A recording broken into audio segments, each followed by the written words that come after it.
Bonjour, je vais vous présenter une application du package FactoShiny qui permet de réaliser les analyses factorielles de FactoMiner dans des applications Shiny. Alors tout d'abord, il vous suffit de charger le package FactoShiny qui va charger automatiquement le package FactoMiner et le package Shiny. Ensuite, l'exemple dont je vais vous parler se fera sur le jeu de données qui s'appelle Decathlon.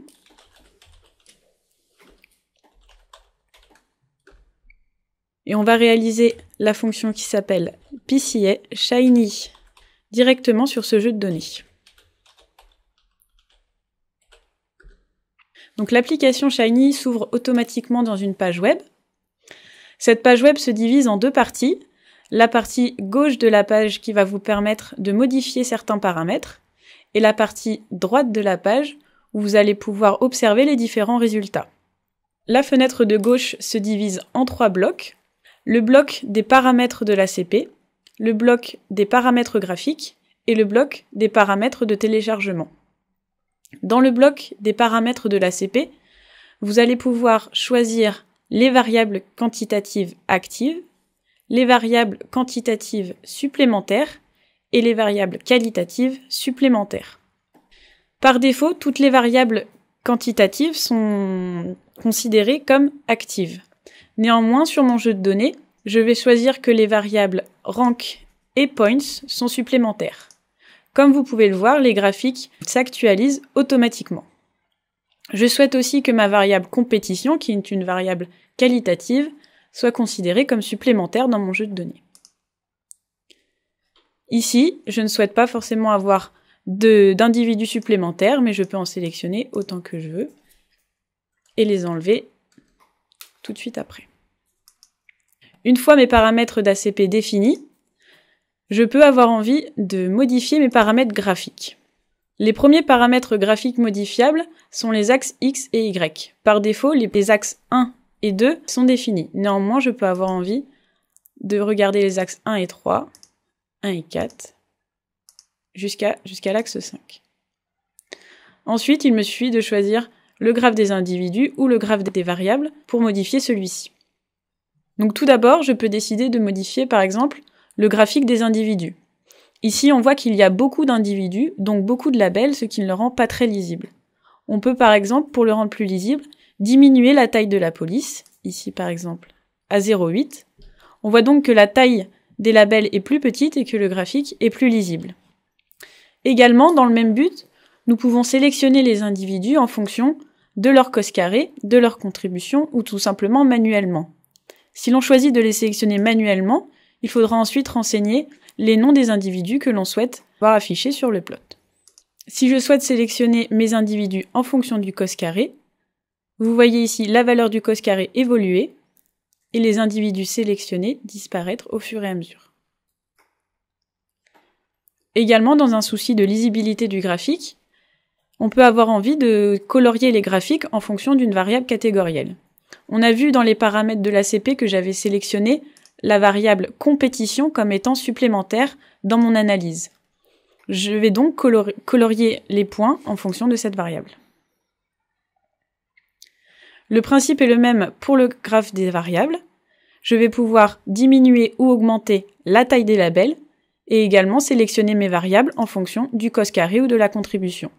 Par exemple, dans mon cas, ici j'ai 10 variables actives, mais je ne peux vouloir afficher que les 5 plus contributives.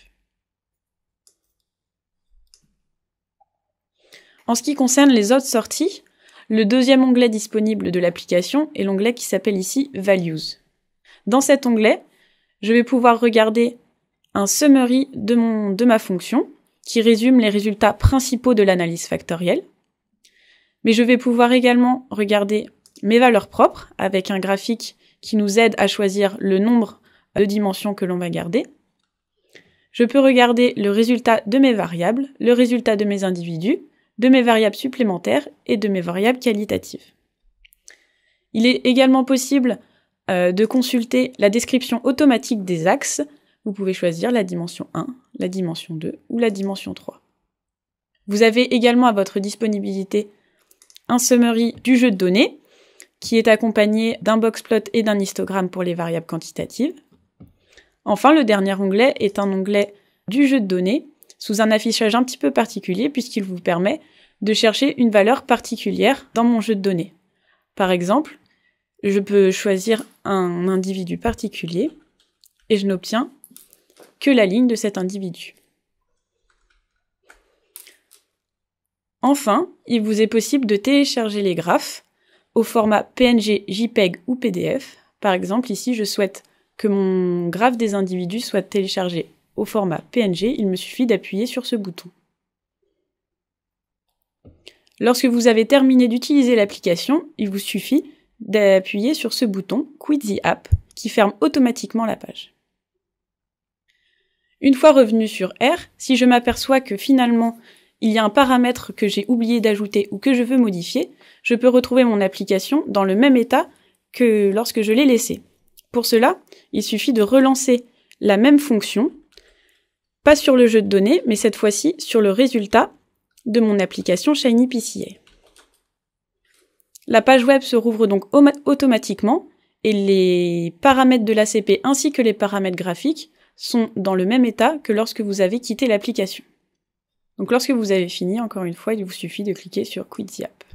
Si vous souhaitez récupérer les codes qui ont permis de construire l'analyse factorielle et les graphiques, il vous suffit de consulter l'objet res qui contient les 3 lignes de code correspondantes. Vous pouvez utiliser les codes tels quels en faisant un copier-coller si vous avez besoin d'utiliser ces codes pour autre chose. Par exemple, le code de l'analyse factorielle, donc le code ici de l'ACP, peut être utilisé pour effectuer une classification sur l'objet d'ACP. Donc je vais vous faire l'exemple avec le résultat qu'on a ici. Je copie-colle cette ligne de code et je lance cette fois-ci l'application qui s'appelle HCPC Shiny sur ce résultat d'ACP. C'est donc une nouvelle fonction du package FactoShiny qui s'ouvre, qui est la fonction de classification. Vous retrouvez la même structure, à gauche vos paramètres modifiables et à droite les graphiques visibles.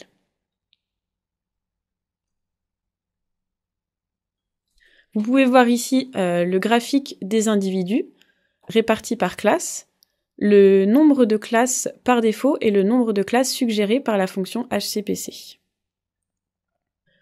Au niveau des paramètres de l'HCPC, vous pouvez modifier ce nombre de classes, mais vous pouvez également utiliser une métrique différente ou encore consolider vos résultats.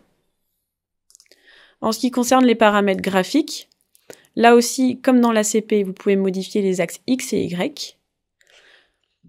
En ce qui concerne le graphe des individus, vous pouvez ajouter ou supprimer l'arbre. Et en ce qui concerne le graphe en 3D, vous pouvez modifier l'angle de vue, comme ici. Mais vous pouvez également dessiner les centres des classes sur votre graphe. Comme sur l'application ACP, vous pouvez télécharger vos graphes soit en format PNG, en format JPEG ou PDF. Dans cette fonction, vous pouvez également consulter l'onglet Values, qui contient la description des classes par les variables, la description des classes par les axes et également les parangons de chaque classe. Lorsque vous avez fini et que vous voulez quitter l'application, comme pour l'ACP, il vous suffit de cliquer sur le bouton Quit the app qui ferme l'application.